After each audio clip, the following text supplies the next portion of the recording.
Pourquoi personne ne t'entend? Ces mots ont déchiré la poitrine de Maurice à 17h42 ce mardi 12 mars 2019 alors qu'il venait de déposer 3 462 € sur le compte de son frère pour couvrir les factures d'électricité et de chauffage de l'hiver à Lyon rue du président Édouard Herriot. Maurice n'avait jamais senti une telle brûlure dans sa poitrine depuis la mort de sa mère en 1986. Il se souvenait de ce parfum de lavande que sa mère portait toujours et de la chaleur du vieux poêle à bois dans la cuisine du 3e étage de l'immeuble en briques rouges où il avait grandi. Il se souvenait de ses mains calleuses à 12 ans en train de réparer la bicyclette du voisin pour gagner ses premiers 15 francs et de l'odeur de pain chaud le samedi matin à la boulangerie de la place Bellecour à Lyon.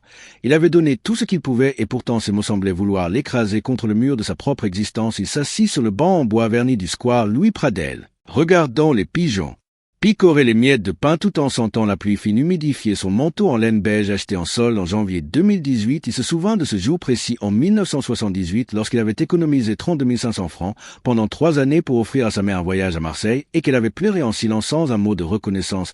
Son cœur battait à 118 pulsations par minute et son souffle était court mais il n'avait jamais abandonné, jamais imaginé que le silence qui le suivait depuis toujours pu se faire entendre de cette manière. Il ferma les yeux et entendit presque la voix de sa mère lui murmurant de continuer de se battre. Il pensait à ce rendez-vous à 18h au café Le Palais Saint-Jean, où il devait rencontrer sa nièce Julie âgée de 24 ans et lui raconter son histoire. Pour la première fois, il se demanda si elle comprendrait l'ampleur de l'injustice qu'il avait subie toutes ces années en silence. « Maurice, pourquoi tu continues à te faire marcher dessus ?»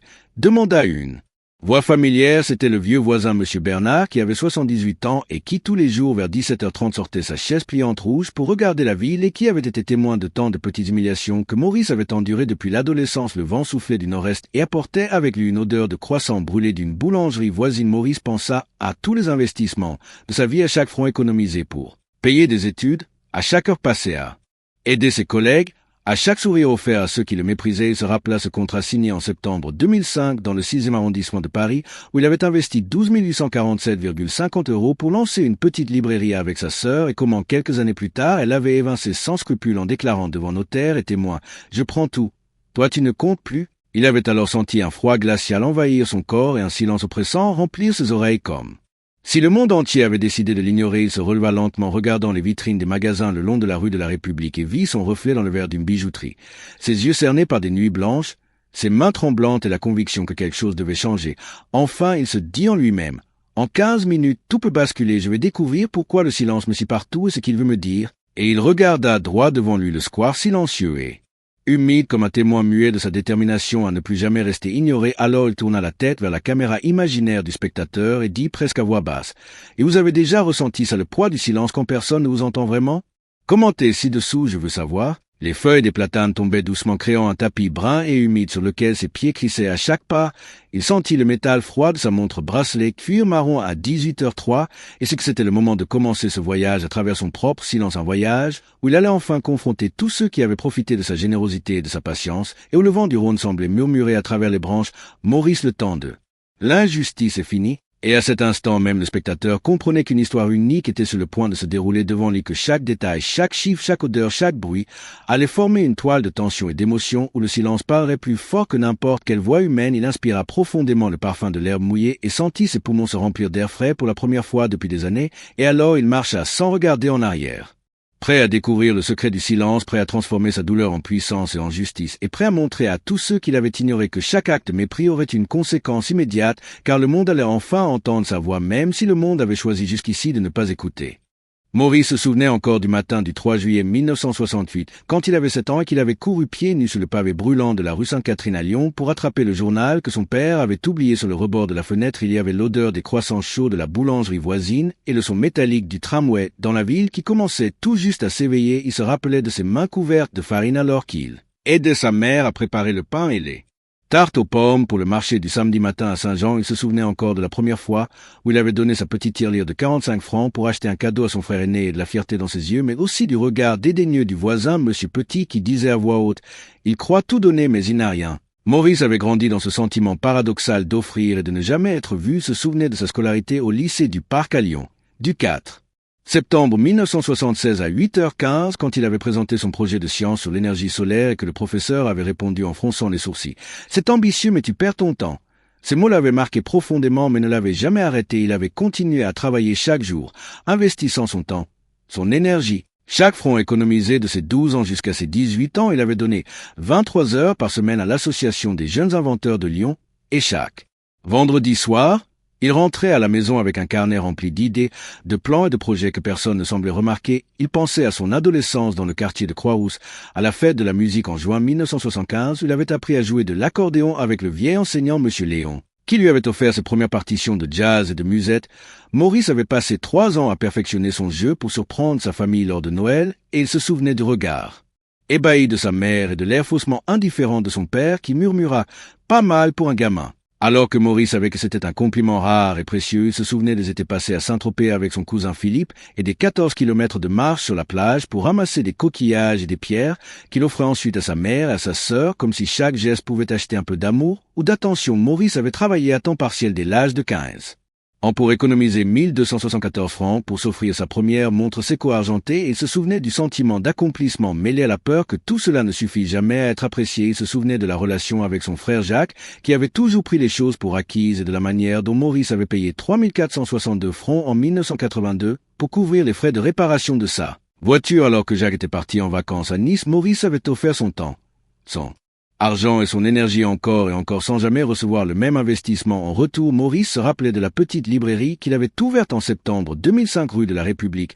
à Paris avec sa sœur Céline et des 12 847,50 € investis pour acheter des étagères, des livres rares et du mobilier ancien. Il avait travaillé 8 heures par jour pendant 3 années consécutives pour faire vivre ce commerce et avait laissé ses économies de 7 500 € supplémentaires pour moderniser le système informatique de la boutique Céline, en apparence reconnaissante, avait commencé à ignorer ses efforts, ne le remerciant jamais, même quand Maurice avait payé de sa poche la facture d'électricité de 2137,65 € quand il avait offert 1250 € pour réparer le plancher qui craquait sous les pas des clients. Il se souvenait de chaque geste, de chaque détail, de chaque nuit passée à dormir sur le vieux canapé du magasin pour surveiller les stocks et veiller à ce que les lumières soit toujours allumé pour que les clients se sentent accueillis. Il pensait à toutes les fois où il avait été ridiculisé par des employés ou des collègues alors qu'il mettait en œuvre ses idées innovantes. Maurice se souvenait encore du 14 novembre 2010 lorsqu'il avait assisté à une réunion à l'hôtel Mercure Lyon Centre, 9h34 du matin, pour négocier un partenariat de 21 763,84 €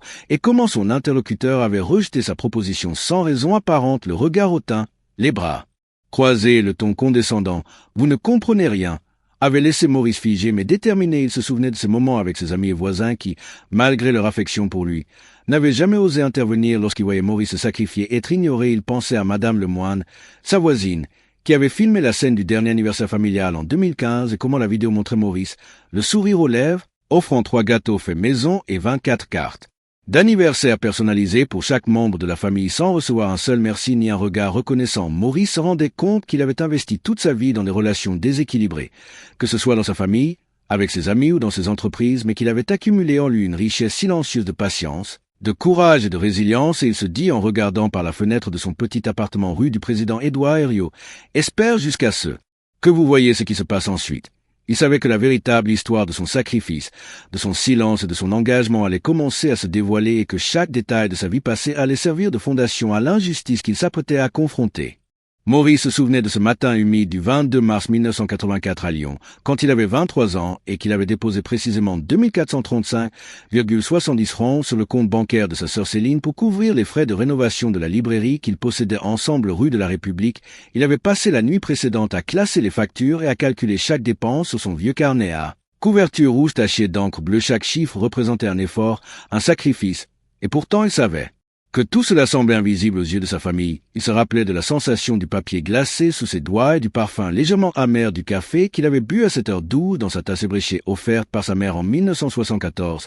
Il avait passé 3 ans à épargner 7 500 francs supplémentaires pour acheter des étagères en bois massif et moderniser la caisse enregistreuse, alors que Céline continuait à considérer ses efforts comme allant de soi. Maurice pensait à chaque jour passé à ranger les livres rares avec soin, à compter les pages pour vérifier l'état de chaque ouvrage, à répondre aux clients avec un sourire alors que son corps criait fatigue et que son esprit se demandait si tout cela valait la peine. Il se souvenait de cette soirée du 14 juillet 1985 où il avait marché 6 kilomètres dans les rues éclairées par les feux d'artifice pour aller livrer un livre rare à un client fidèle à Lyon 3e arrondissement, se rappelant la main froide du client qui avait serré le livre contre sa poitrine sans un mot de remerciement.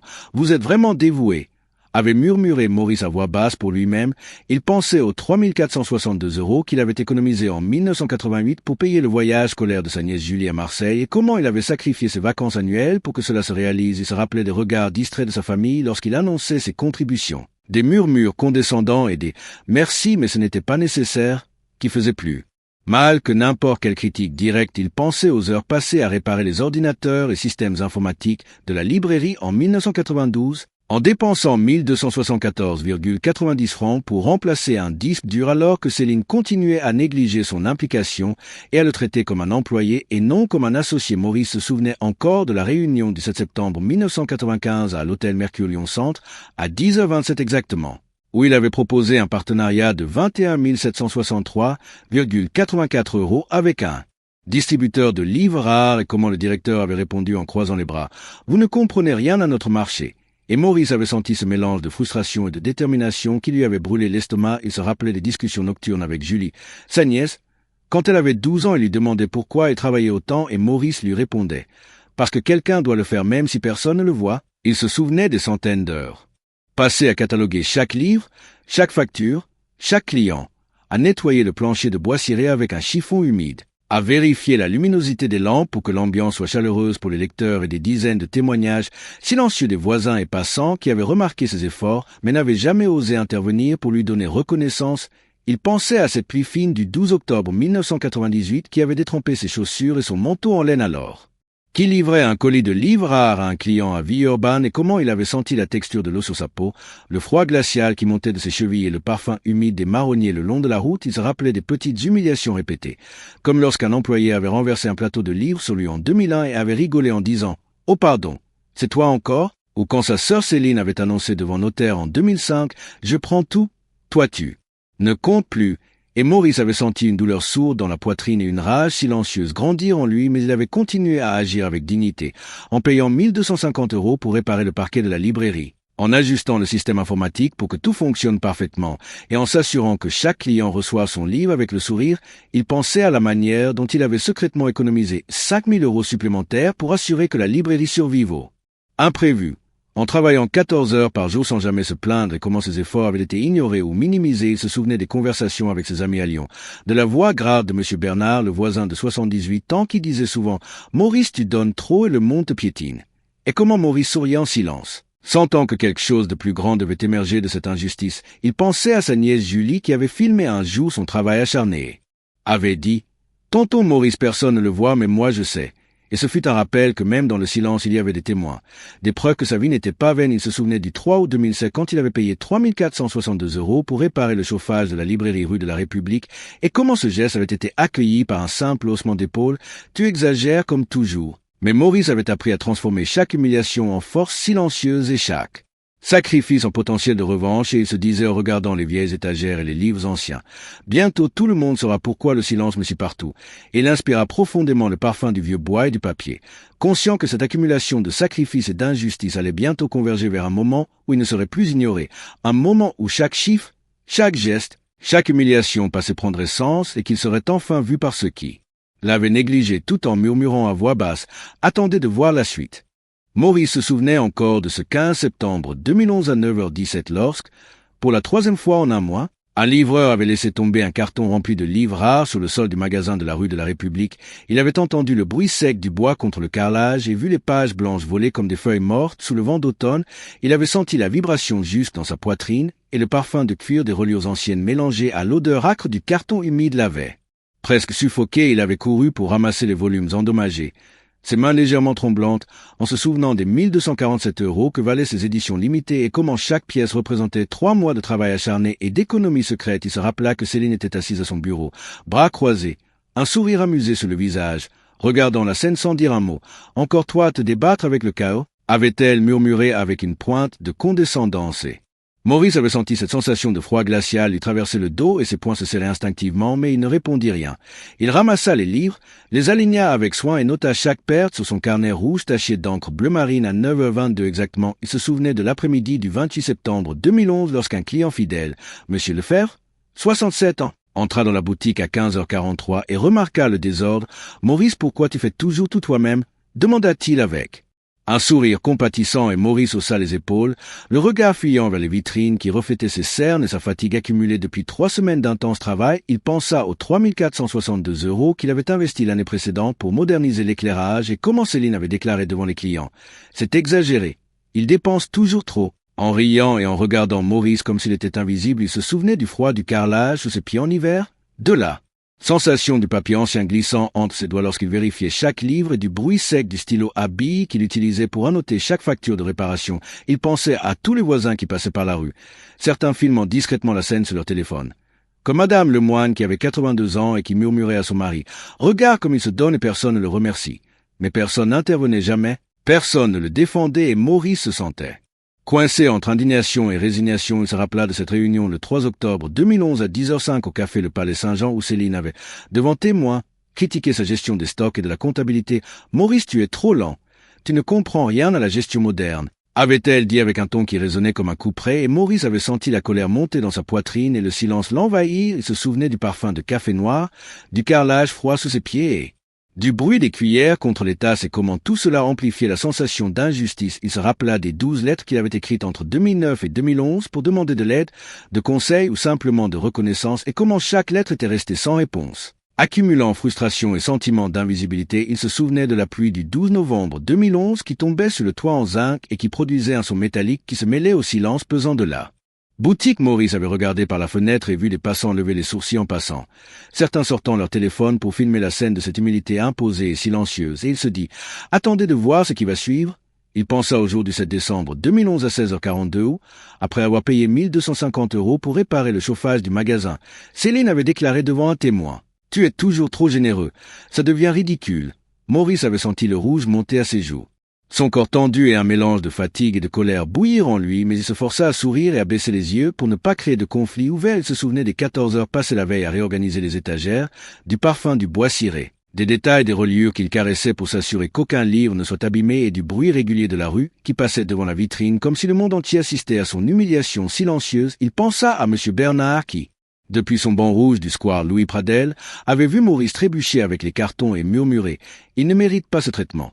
Mais ne pouvait rien faire. Maurice se sentait de plus en plus seul. Conscient de tout l'investissement émotionnel et financier qu'il avait mis dans sa vie et comment ce dernier semblait balayé par le mépris et l'arrogance, il se souvenait encore des 2435,70 francs payés en mars 2011 pour réparer les systèmes électriques et comment Céline avait simplement haussé les épaules. « Tu es trop sensible ».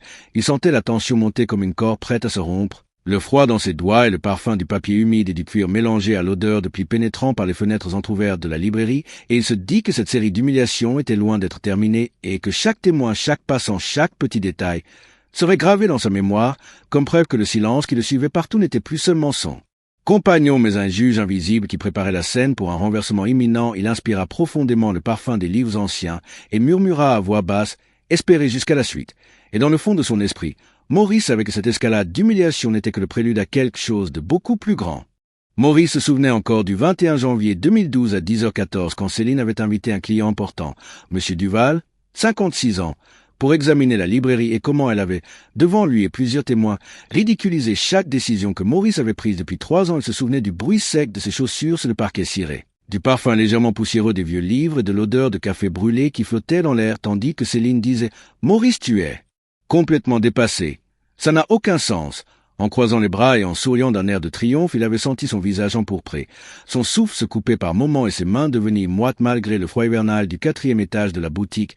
Maurice se rappela comment. À 11h03, le téléphone de la librairie avait sonné et qu'il avait dû répondre pendant que Céline continuait sa démonstration de mépris devant le client. « Allô, oui, c'est Maurice. Je note, » avait-il dit d'une voix tremblante et contrôlée tandis qu'elle roulait des yeux et chuchotait. Comme toujours, il ne sait rien faire correctement. Il se souvenait du regard des passants dans la rue qui s'arrêtaient, certains sortant leur téléphone pour filmer discrètement la scène, tandis que d'autres murmuraient entre eux sur le traitement injuste que Maurice subissait. Maurice rappela du froid mordant du vent de janvier qui passait par la porte entr'ouverte et du parfum humide des marronniers alignés le long de la rue de la République. Il pensait aux 1274,90 francs qu'il avait dépensés quelques semaines plus tôt pour remplacer le vieux système d'alarme et comment Céline avait simplement haussé les épaules et dit « Ça ne sert à rien, tu es trop prudent ». Il se souvenait de l'après-midi du 25 janvier 2012 à 16h47 lorsqu'un employé avait laissé tomber un carton de livres rares et que Céline, plutôt que de l'aider ou de le soutenir, avait éclaté de rire devant Maurice, toujours à ramasser après tout le Monde. Et Maurice avait senti son sang bouillir, mais s'était retenu pour ne pas provoquer un scandale public. Il se souvenait du parfum âcre des encres anciennes et du froissement du papier en ramassant les livres, des mains légèrement coupées sur les coins des pages et du bruit des vitrines de la boutique, qui résonnait comme un témoin silencieux de son humilité imposée. Maurice pensait aux dizaines de petites humiliations cumulées depuis 2011, comme lorsqu'il avait payé 3 462 € pour réparer le chauffage de la boutique en décembre et comment Céline avait déclaré à voix basse devant des clients. « Tu exagères toujours ».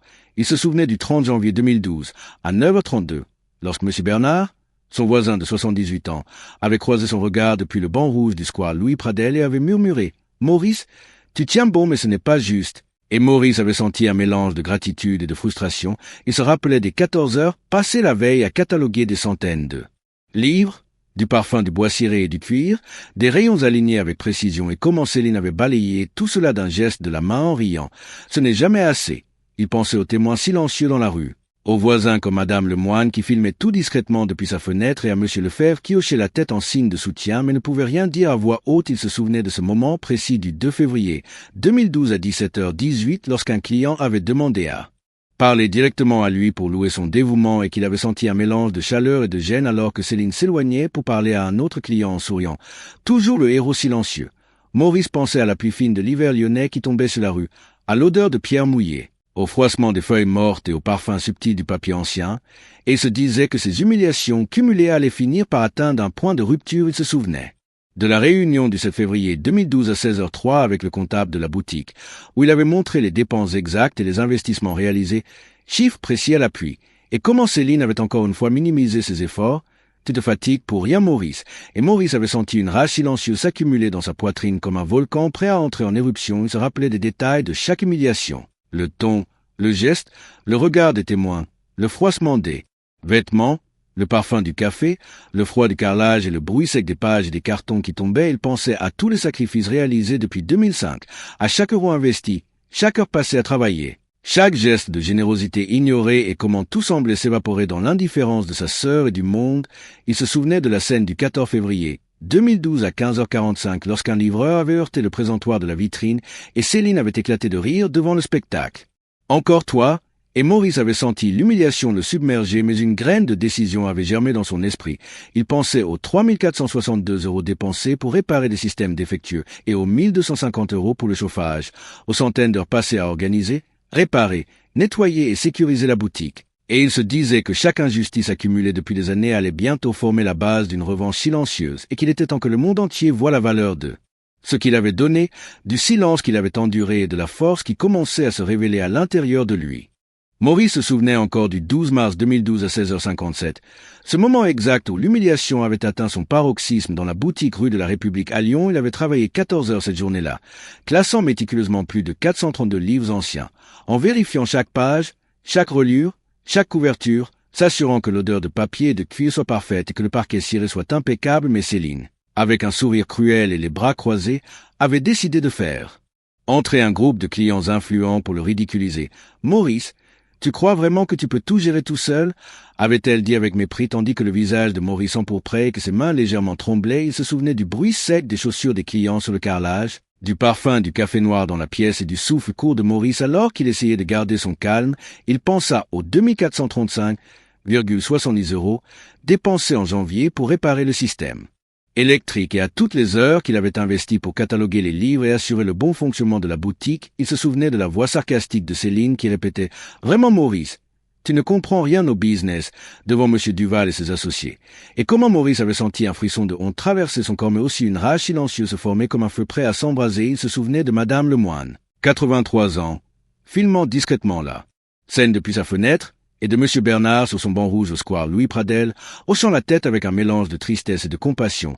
Témoin silencieux de ce déni total de reconnaissance, Maurice se souvenait du 13 mars 2012 à 9h42, lorsque le chauffage du magasin était tombé en panne et qu'il avait immédiatement payé 1 250 € pour le réparer, tandis que Céline, devant un client fidèle, avait ri et déclaré « Tu es toujours trop généreux.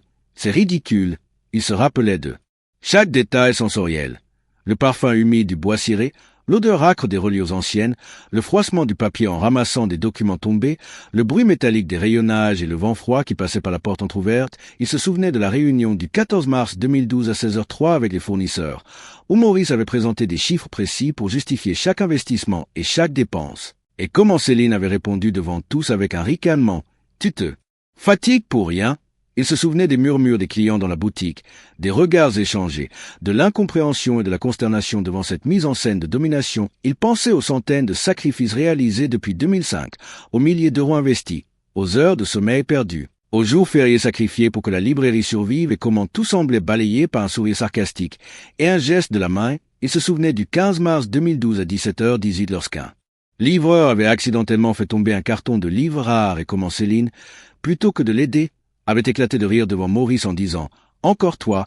Et Maurice avait senti un mélange de honte et de rage monter dans sa poitrine, mais il avait appris à contrôler son expression. Il se souvenait du parfum du café brûlé flottant dans l'air, du carrelage froid sous ses pieds et du bruit des livres tombant sur le sol comme autant de témoins silencieux de l'injustice cumulée. Il pensait aux 3 462 € payés pour le chauffage, aux 1 274,90 francs pour le système d'alarme, aux centaines d'heures passées à nettoyer, classer, cataloguer et sécuriser la boutique et comment chaque geste était ignoré ou moqué. Il se souvenait du regard des passants dans la rue, de ceux qui filmaient discrètement, et de M. Lefebvre qui hochait la tête en signe de soutien, mais ne pouvait intervenir. Maurice se souvenait de la pluie fine de ce jour-là, de l'odeur de pierre mouillée et du parfum subtil du papier ancien, et il se disait que cette accumulation d'humiliation allait atteindre un point de rupture. Il se souvenait de la dernière remarque de Céline à 17h45, devant les clients et témoins. « Vraiment, Maurice, tu ne fais jamais rien correctement. » Et Maurice avait senti son cœur battre à 118 pulsations par minute.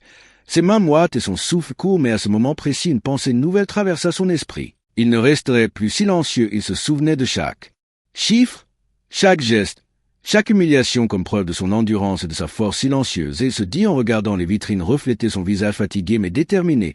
Bientôt tout le monde saura pourquoi le silence me suit partout. Maurice inspira profondément le parfum des livres anciens, sentit le vent froid traverser son manteau et sut que la phase d'humiliation maximale touchait à sa fin et que le moment du réveil, de la décision et de la révélation approchait. Inexorablement alors il se tint droit, fixa son reflet dans la vitrine et murmura « Attendez de voir la suite », sachant que chaque témoin, chaque passant et chaque détail sensoriel serait gravé dans sa mémoire pour le grand renversement qui allait suivre. Maurice se souvenait de ce 18 mars 2012 à 18h06, le moment exact où quelque chose avait changé en lui. Il venait de terminer de ranger les livres tombés ce matin-là. Chaque volume placé avec soin, chaque reliure vérifiée, le parquet ciré et brillant, l'odeur du cuir et du papier ancien emplissant la boutique rue de la République à Lyon. Il se souvenait du regard moqueur de Céline, qui continuait à commenter chaque geste de manière sarcastique. « Toujours toi à t'échiner pour rien ?»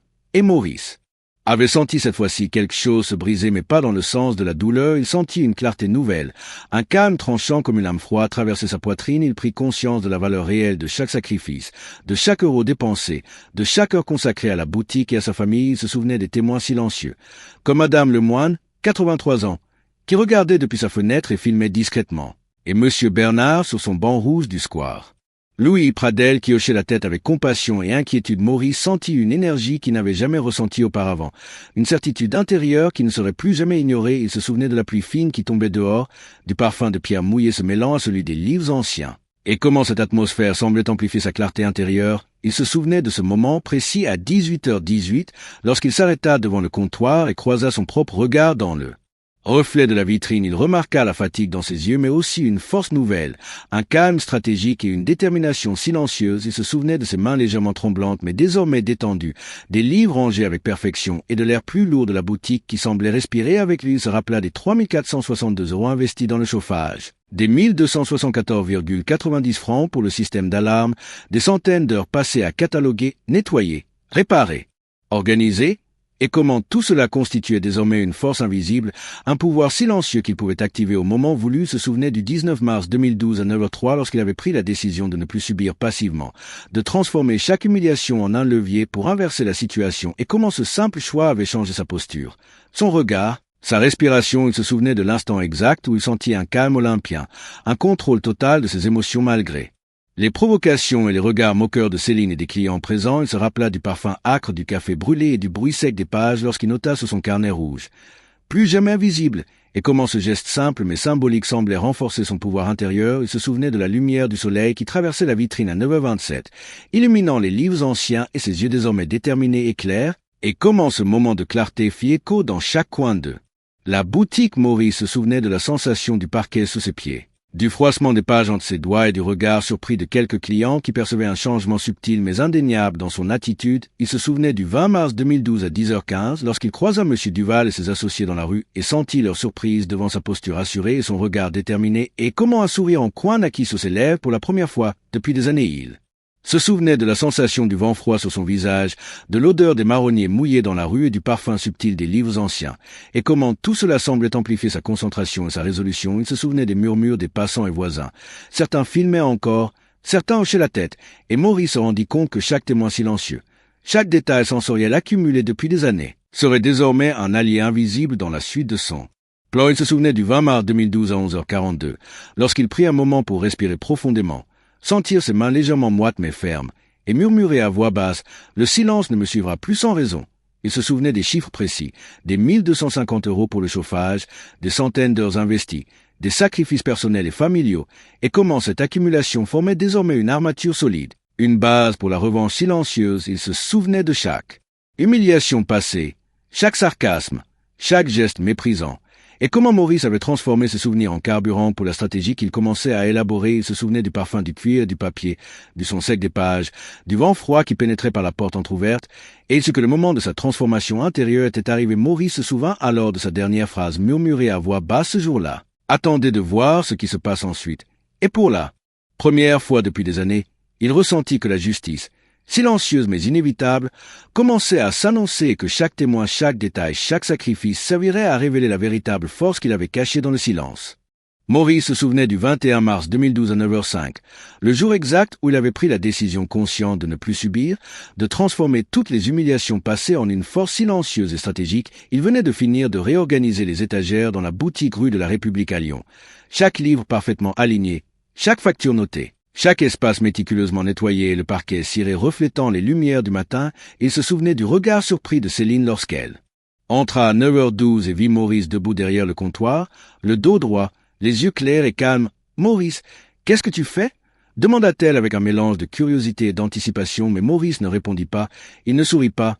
Il se contenta de croiser les bras et de fixer l'espace devant lui. Il se souvenait de l'air froid qui traversait la porte entr'ouverte, du parfum du papier ancien et du cuir, du bruit des pages froissées et du cliquetis discret de la caisse enregistreuse.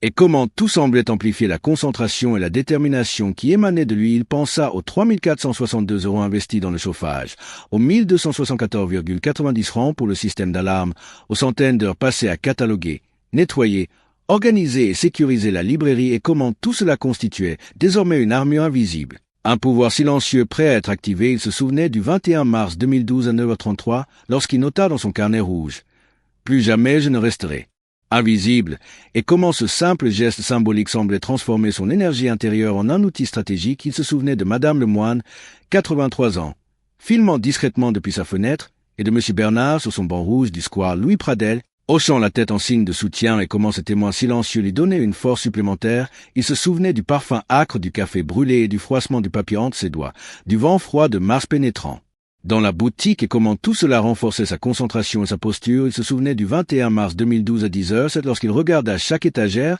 chaque livre, chaque coin de la boutique, et sentit que chaque détail préparait la scène pour la prochaine étape, la transformation de l'injustice en action. Il pensa aux centaines de sacrifices accumulés depuis 2005, aux milliers d'euros investis, aux heures de travail, aux humiliations répétées, et comment chacune de ces expériences formait désormais la base d'un plan silencieux mais imparable. Il se souvenait de la sensation du parquet ciré sous ses pieds, du froissement des pages sous ses doigts et du parfum subtil du cuir et du papier, et comment chaque détail sensoriel semblait synchroniser sa stratégie intérieure. Il se souvenait du 21 mars 2012 à 10h42 lorsqu'il croisa le regard de Céline, remarquant pour la première fois une lueur d'inquiétude dans ses yeux, et comment ce simple détail confirmait que le changement était temps. Maurice se souvenait du bruit sec des pages froissées lorsqu'il préparait ses documents, du parfum de vieux livres de papier ancien et du vent froid entrant par la porte ouverte, et comment tout cela semblait amplifier la tension et l'énergie autour de lui. Il se souvenait du 21 mars 2012 à 11h15, lorsqu'il fit une pause, respira profondément, sentit ses mains légèrement moites mais fermes, et murmura à voix basse « Le silence ne me suivra plus sans raison », et comment cette déclaration silencieuse transformait sa posture, Son regard et sa respiration, il se souvenait de chaque humiliation passée, chaque sarcasme, chaque geste méprisant et comment Maurice les transformait en carburant pour sa stratégie silencieuse. Il se souvenait des témoins dans la rue et dans le voisinage. Certains filmaient encore, certains hochaient la tête. Et Maurice sentit que chaque détail accumulé servirait désormais d'allié invisible pour la prochaine étape. Il se souvenait de la lumière du matin, traversant la vitrine, illuminant les livres anciens et son visage déterminé, et comment ce moment de décision consciente marquait le début de la revanche silencieuse. Il se souvenait de ses yeux clairs et calmes, de son dos droit, de sa respiration régulière, de ses mains légèrement moites mais fermes, et comment tout cela contrastait avec les humiliations passées et la peur qu'il avait connue. Il se souvenait de chaque euro dépensé, chaque heure sacrifiée, chaque injustice subie, et comment tout cela formait désormais un pouvoir silencieux qu'il pouvait activer au moment opportun. Il se souvenait du 21 mars 2012 à 11h58, lorsqu'il se pencha sur le carnet rouge et nota méthodiquement chaque injustice, chaque sacrifice, chaque humiliation, et comment ces notes, ces chiffres et ces détails allaient constituer la base de son plan stratégique. Il se souvenait de la sensation du vent froid, du parfum des marronniers mouillés, du parfum subtil des livres anciens et du cuir, et comment tout cela renforçait sa détermination. Il se souvenait de murmurer à voix basse, attendait de voir la suite, et comment ces mots résonnaient comme une promesse silencieuse que l'injustice accumulée depuis des années allait bientôt rencontrer la réponse qu'elle méritait. Maurice savait que la prochaine phase, la révélation de son pouvoir, allait transformer le silence qui le suivait partout en un allié implacable, et que chaque témoin, chaque détail, chaque sacrifice serait désormais un atout dans sa stratégie de revanche. Maurice se souvenait parfaitement du 22 mars 2012 à 10h02, le moment exact où les premiers signes de son pouvoir commencèrent à émerger. Il venait d'ouvrir le coffre de la boutique rue de la République, un ancien coffre en chêne massif, lourd, dont la clé avait été soigneusement gardée dans son carnet rouge. Il se souvenait de l'odeur du bois ancien mêlé au parfum subtil du cuir et des livres rares, de la sensation froide du métal de la clé entre ses doigts et du léger grincement du coffre lorsqu'il l'ouvrit pour révéler des documents accumulés depuis des années, factures précises, relevés de comptes, preuves d'investissement et de sacrifices minutieusement notés. Il se souvenait de l'instant où il réalisa que chaque humiliation, chaque sarcasme, chaque geste méprisant de Céline et des clients avait été documenté, et comment cela formait désormais un arsenal imparable pour prouver sa valeur et sa résilience. Il se souvenait du 22 mars 2012 à 10h15 lorsqu'il commença à organiser les documents dans des dossiers clairs, avec des étiquettes précises, des chiffres exacts comme 3 462 € pour le chauffage, 1 274,90 francs pour le système d'alarme, et comment chaque détail pouvait être vérifié et corroboré par des témoins comme Madame Lemoine, 83 ans, et Monsieur Bernard sur son banc rouge au square Louis Pradel. Il se souvenait de la surprise visible dans les yeux des premiers clients fidèles qui passaient ce jour-là, remarquant un changement subtil mais indéniable dans son attitude, sa posture, son assurance. Maurice sentit un frisson parcourir son dos lorsqu'il réalisa que son silence, son endurance et sa constance depuis des années avaient créé une base de pouvoir invisible mais indéniable. Il se souvenait de la pluie fine qui tombait à 10h42 sur les rues de Lyon, de l'odeur de pierre mouillée, du parfum du café brûlé dans la boutique et de la sensation du bois ciré sous ses pieds, et comment tous ces détails sensoriels semblaient amplifier sa concentration et sa détermination. Il se souvenait du moment précis à 10h57 lorsqu'il montra subtilement un dossier à un client influent, M. Duval, 56 ans, sans prononcer un mot, laissant le document parler pour lui, et comment l'expression de surprise et de respect commença à apparaître sur le visage de Duval et de ses associés. Il se souvenait de la vibration de son cœur, des mains légèrement moites mais fermes, du souffle régulier et de la posture droite et calme qui contrastait avec les humiliations passé. Il se souvenait du 22 mars 2012 à 11h22, lorsqu'il vit glisser un dossier précis à travers le comptoir et murmura à voix basse « Tout est noté », et comment cette phrase, simple mais chargée de sens, fit frissonner les clients et témoins silencieux présents. Il se souvenait des murmures discrets de Madame Lemoine filmant depuis sa fenêtre, des signes d'admiration et de surprise de M. Bernard et d'autres passants qui commençaient à apercevoir que Maurice n'était plus la même personne. Il se souvenait du parfum du papier ancien et du cuir, du bruit sec des pages et du cliquetis des dossiers en métal, et comment tout cela semblait orchestré pour créer un impact silencieux mais indélébile. Il se souvenait de la sensation de puissance croissante en lui, chaque humiliation transformée en preuve tangible de sa valeur et de sa résilience, et comment cela commença à changer la dynamique de la boutique et de la rue. Maurice se souvenait du 22 mars 2012 à 11h48 lorsqu'il remarqua Céline observer ses mouvements, les yeux écarquillés, réalisant pour la première fois que Maurice détenait un pouvoir qu'elle n'avait jamais soupçonné, et comment cette prise de conscience fit naître une tension palpable dans l'air. Il se souvenait de chaque euro dépensé, chaque heure sacrifiée, chaque injustice subie, et comment chacun de ces éléments formait désormais une armature solide et irréfutable pour sa revanche silencieuse. Il se souvenait du parfum de papier humide après la pluie, du vent froid, Traversant la porte entr'ouverte, du froissement des pages entre ses doigts et du regard surpris des clients et témoins, et comment tout cela confirmait que la vérité était sur le point d'émerger, Maurice se souvenait de murmurer à voix basse « Attendez de voir ce qui se passe ensuite ». Et comment cette promesse silencieuse résonnait dans toute la boutique, dans chaque coin, chaque reflet, chaque témoin présent, et comment le silence qui l'avait suivi partout allait bientôt devenir le catalyseur de sa transformation et de son pouvoir pleinement révélé. Maurice se souvenait parfaitement du 23 mars 2012 à 9h17, le moment exact où la véritable dimension de son pouvoir fut révélée à tous. Il venait d'installer une série de dossiers sur le comptoir de la librairie rue de la République à Lyon. Chaque document parfaitement classé, chaque facture, chaque reçu, chaque preuve d'investissement et de sacrifice méticuleusement préparé. Il se souvenait du parfum du papier ancien et du cuir, du bruit sec des dossiers déplacés et du froissement des pages et comment tout cela formait un spectacle silencieux mais frappant de maîtrise et de contrôle. Il se souvenait des témoins qui s'étaient rassemblés, certains curieux, d'autres fidèles et silencieux depuis des années. Madame Lemoine, 83 ans, filmant depuis sa fenêtre. Monsieur Bernard, sur son banc rouge au square Louis Pradel, hochant la tête avec un mélange de fierté et de respect, et comment leur surprise et admiration croissante emplissaient l'air d'une tension palpable. Il se souvenait de l'expression de Céline lorsqu'elle vit les dossiers, ses yeux s'écarquillant, sa bouche s'ouvrant légèrement mais aucun mot ne sortant, et comment Maurice sentit l'équilibre du pouvoir basculer à ce moment précis. Il se souvenait du 23 mars 2012 à 9h42 lorsqu'il laissa tomber un document précis montrant les 3 462 € dépensés pour le chauffage, les 1 274,90 francs pour le système d'alarme, les centaines d'heures investies, et comment les chiffres précis et vérifiables transformaient la perception de chaque témoin. Il se souvenait du parfum âcre du café brûlé et du froissement du papier, du vent froid pénétrant par la porte entr'ouverte, et comment tout cela amplifiait l'impact de sa démonstration silencieuse de pouvoir. Il se souvenait de murmurer à voix basse « Tout est enfin clair », et comment cette simple phrase résonna dans l'esprit des témoins comme un signal que Maurice n'était plus la victime, mais la force implacable qui détenait désormais la vérité et l'autorité. Il se souvenait du 23 mars 2012 à 10h03 lorsque M. Duval, 56 ans, client influx, prit le dossier et lut les chiffres précis, les dates exactes, les preuves d'investissement et de sacrifice, et comment son visage passa de la surprise à l'admiration et au respect total. Il se souvenait de la réaction de Céline, qui essaya de parler mais fut interrompue par un murmure collectif des témoins, et comment ce moment confirmait que Maurice contrôlait désormais la dynamique et que sa position était désormais incontestable. Il se souvenait de la sensation de puissance qui traversait son corps.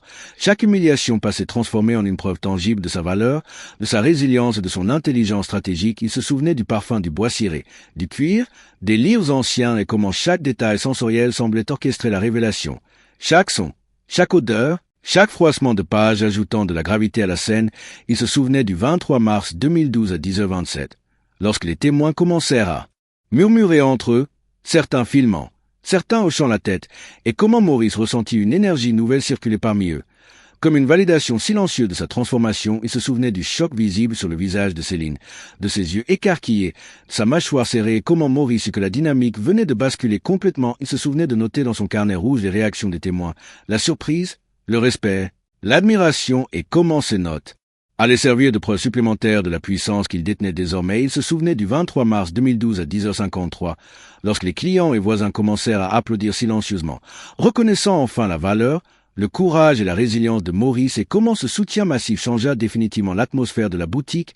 Il se souvenait de la pluie fine tombant dehors, de l'odeur de pierre mouillée, du parfum subtil des livres anciens et du cuir, et comment tous ces détails semblaient accentuer la gravité du moment et l'impact de sa révélation. Il se souvenait de murmurer à voix basse « Attendez de voir la suite », et comment cette phrase résonnait non plus comme un avertissement, mais comme la promesse que le pouvoir de Maurice était désormais visible, reconnu et irréversible. Il se souvenait de chaque euro dépensé, chaque heure sacrifiée, chaque humiliation subie, et comment Maurice transforma tout cela en une force visible, irrésistible et définitivement puissante. Il se souvenait de sentir l'air plus léger, les regards des témoins fixés sur lui, et comment la boutique, autrefois symbole de ses humiliations, était devenue le théâtre de sa renaissance, de sa justice et de sa puissance.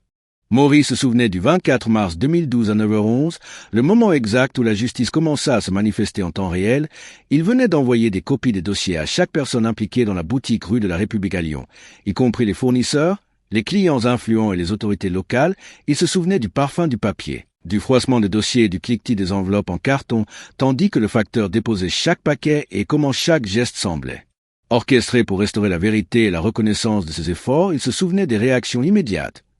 M. Duval, 56 ans, client influx, contacta ses associés à 9h27, expliquant calmement mais fermement que Maurice avait été systématiquement ignoré et humilié et comment cette première intervention initiée par un tiers commença à créer un basculement dans la dynamique de pouvoir. Il se souvenait de Céline recevant son premier document à 9h42, ouvrant l'enveloppe avec hésitation et découvrant toutes les preuves détaillées, chiffres précis, dates exactes et heures investies et comment son visage passa de l'arrogance à la stupeur, à la confusion et à la peur. Il se souvenait de Madame Lemoine, 83 ans, filmant discrètement depuis sa fenêtre, qui murmura « Enfin justice !»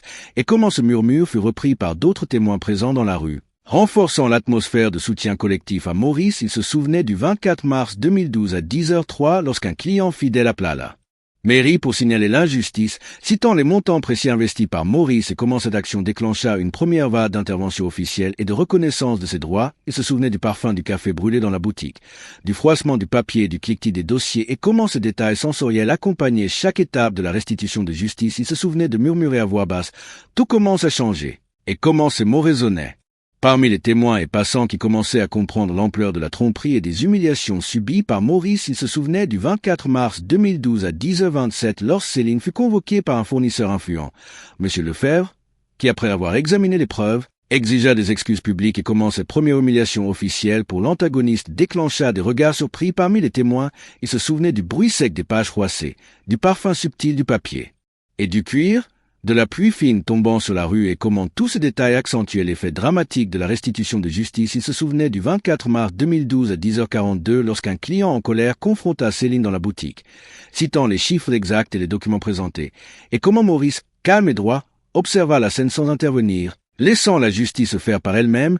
Il se souvenait de la surprise et de la peur visible sur le visage de Céline, de l'admiration croissante des témoins et de la satisfaction silencieuse de Maurice alors que chaque humiliation subie se retournait contre son antagoniste. Il se souvenait du parfum du bois ciré, du vent froid pénétrant la boutique et de la vibration de l'air chargé d'émotions et comment cela amplifiait la puissance de la scène et la reconnaissance des sacrifices passés de Maurice. Il se souvenait du 24 mars 2012 à 11h05 lorsqu'une voisine appela le journal local pour raconter la situation, citant les dates exactes, les montants précis et les preuves documentées et comment cette action amplifiait l'effet médiatique et public de la justice en cours. Il se souvenait des murmures des passants, des applaudissements silencieux, des regards admiratifs et de Madame Lemoine filmant encore et comment tout cela contribuait à une atmosphère de rétablissement de la vérité et de respect. Il se souvenait de noter dans son carnet rouge chaque réaction, chaque soutien, chaque signe que la justice était en train de se faire et comment cette documentation servirait pour les étapes suivantes de consolidation de son pouvoir. Il se souvenait du 24 mars 2012 à 11h42 lorsqu'il observa la boutique et la rue, les témoins et les clients, et comment il sentit une énergie nouvelle circuler, une validation silencieuse de sa force et de sa résilience. Il se souvenait de murmurer à voix basse « Attendez de voir la suite », et comment ces mots résonnaient comme la promesse que la justice était désormais en marche, et que chaque humiliation passée devenait un levier pour l'avenir de Maurice et que l'impact de sa patience, de sa stratégie et de son endurance commençait à être pleinement visible pour tous. Maurice se souvenait du 25 mars 2012 à 9h08, le moment exact où la justice atteignit son impact total. Il venait d'ouvrir la boutique rue de la République à Lyon. Chaque étagère parfaitement organisée, chaque livre à sa place, chaque dossier disposé pour que la vérité éclate et que tout le monde puisse voir le chemin parcouru. Il se souvenait du parfum du bois ciré et du cuir, du froissement des pages anciennes et du vent froid pénétrant la boutique, et comment tout cela amplifiait la gravité et la puissance de la scène. Il se souvenait des témoins massifs dans la rue, voisins, clients fidèles et passants curieux, filmant, prenant des notes, discutant entre eux et comment chacun d'eux renforçait la légitimité et l'impact de la justice en temps réel.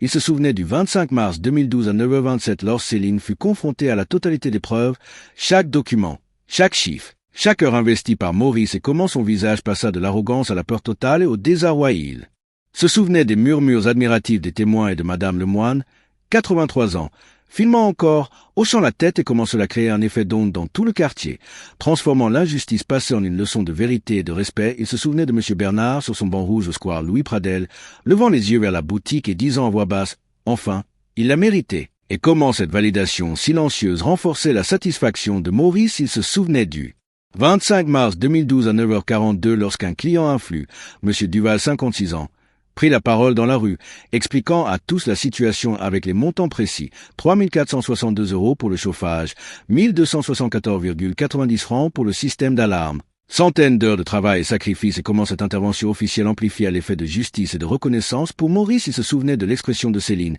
les yeux écarquillés, les mains tremblantes, incapables de répondre, et comment Maurice resta calme, Droit, observant la scène sans prononcer un mot, laissant la vérité et la justice agir par elles-mêmes, il se souvenait du parfum subtil des livres anciens et du papier, du bruit sec des dossiers manipulés et comment chaque détail sensoriel semblait orchestrer la victoire silencieuse. Il se souvenait du 25 mars 2012 à 10h03 lorsqu'un voisin appela la radio locale, citant les dates exactes, les montants précis et les preuves documentées et comment cela fit rapidement le tour du quartier et créa un impact médiatique qui renforçait la position de Maurice. Il se souvenait des applaudissements spontanés, des signes de soutien des témoins, des clients qui hochaient la tête et comment tout cela confirmait que l'injustice était désormais inversée et que Maurice détenait le contrôle total de la situation. Il se souvenait du 25 mars 2012 à 10h27, lorsque les autorités locales prirent contact, demandant des détails supplémentaires et comment cela scellait définitivement la légitimité et l'autorité de Maurice face à Céline et à tous ceux qui l'avaient ignoré ou humilié auparavant. Il se souvenait de chaque euro dépensé, chaque heure sacrifiée, chaque humiliation et comment Maurice transforma tout cela en un levier silencieux mais irréversible pour consolider sa position. Il se souvenait du parfum du café brûlé, du bois ciré, de la pluie fine tombant dehors et comment tous ces détails sensoriels rendaient la scène encore plus marquante, amplifiant l'impact émotionnel et psychologique. Il se souvenait du 25 mars 2012 à 10h53, lorsque Céline, humilié publiquement, dut présenter des excuses formelles, tandis que Maurice, calme et droit, recevait l'admiration et le respect de tous les témoins et passants, et comment ce moment scella définitivement la transformation de la dynamique de pouvoir. Il se souvenait des murmures de soutien, des enregistrements vidéo des témoins, des applaudissements spontanés et comment tout cela confirmait que la justice n'était pas seulement rétablie, mais amplifiée et visible pour tous. Il se souvenait de murmurer à voix basse « Attendez de voir ce qui suit ». Et comment cette phrase résonnait comme la promesse que Maurice ne serait plus jamais ignoré et que l'impact total de ses sacrifices et de sa résilience venait de s'imposer de manière irréversible à tout ce présent et à la communauté entière.